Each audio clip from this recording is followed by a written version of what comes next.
आपणको आरोग्य tips channel को स्वागत। आज मु आपनको किडनी खराब होबार कारण विषय कहबी। किडनी आम शरीर अपरिष्कार पदार्थ को सफा करथाय और परिस्रा द्वारा शरीर में थिबा विषाक्त पदार्थ को बाहर करिवारे सहाय्य करथाय। दिन को दिन किडनी फेलियर समस्या बढ़िबारे लागिछि। एबे ए समस्या माँ पेटर पिला को मध्य हबारे लागिलानी। आसंतु जानिबा किडनी खराब होबार कारण। कम पानी पीवा। जदि आपण यथेष्ट परिमाण में पानी पीऊना तो आपणकर किडनी को रिस्क रे पकाउछंती, कारण किडनी रो मेन काम हेउछि शरीर विषाक्त और अदरकारी पदार्थ को परिस्रा द्वारा बाहर करबा और शरीर में लवण रो मात्रा को बैलेंस करबा। जदि आपण यथेष्ट पानी न पीबे तो विषाक्त पदार्थ शरीर रु बाहरिबो नहीं, किडनी रे जमा होबाकू लागिबो, जहा द्वारा किडनी डैमेज हो जाए। परिस्रा को रोकिबा। किडनी को सुस्थ रखा हेले एकांत समय परिस्रा करने आवश्यक। जदि परिस्रा को अधिक समय रखा जाए यह द्वारा किडनी रे परिस्रा चाप बढ़ी जाए, जहाँ को हाइड्रोनेफ्रोसिस कहा जाए, जहाँ की परिस्रा को किडनी रे ओलटा दिग को प्रभाव करिथाए, जहाँ फल किडनी रे इन्फेक्शन बढ़ी जाए।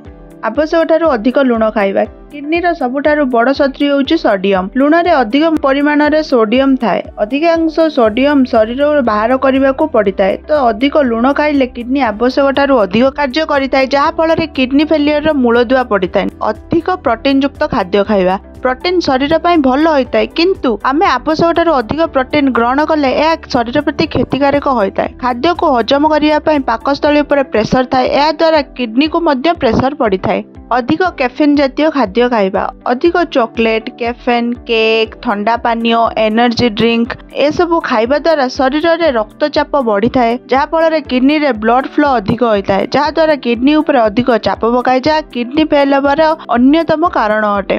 धूम्रपान करने द्वारा ब्लड प्रेशर बढ़ी थाए, ता सहित हार्ट रेट मध्य बढ़ी जाए, जहाँ द्वारा किडनी को संजोग करुवा ब्लड वेसल संकीर्ण हो जाए, जहाँ द्वारा किडनी फेल होगा त्वरान्वित कराई थाए एवं पूर्वर किडनी प्रॉब्लम थिले ताहाकू बढ़ाई थाए। अधिक पेनकिलर खाइबा। साधारण जंत्रणा पाई अधिक मात्रा रे पेनकिलर किडनी पाई भल होई न थाए। क्रमागत भाव में पेनकिलर खाइले शरीर रे ब्लड कमी जाए, जहाँ द्वारा किडनी रो कार्य बाधा प्राप्त होता है। अत्यधिक मद्यपान करिया। शरीर रे पानी रो संतुलन करबा किडनी रो मुख्य भूमिका होता है। जदि जड़े व्यक्ति अत्यधिक भाव में मद्य अर्थात अल्कोहल सेवन करे, तार किडनी और लिवर उपरे चाप पड़ता है, कारण अत्यधिक अल्कोहल विष भली काम करे। अल्कोहल पीबे द्वारा बारंबार परिस्रा होता है, जहाँ फल शरीर में अधिक पानी बाहरी जाए, जहाँ फल किडनी रो कार्य बाधा प्राप्त हुए, फल परिस्रा नली अधिक यूरिक एसिड जमा होता है, परिस्रा करिवारे असुविधा हुए और किडनी उपरे अधिक चाप पड़ी थाए।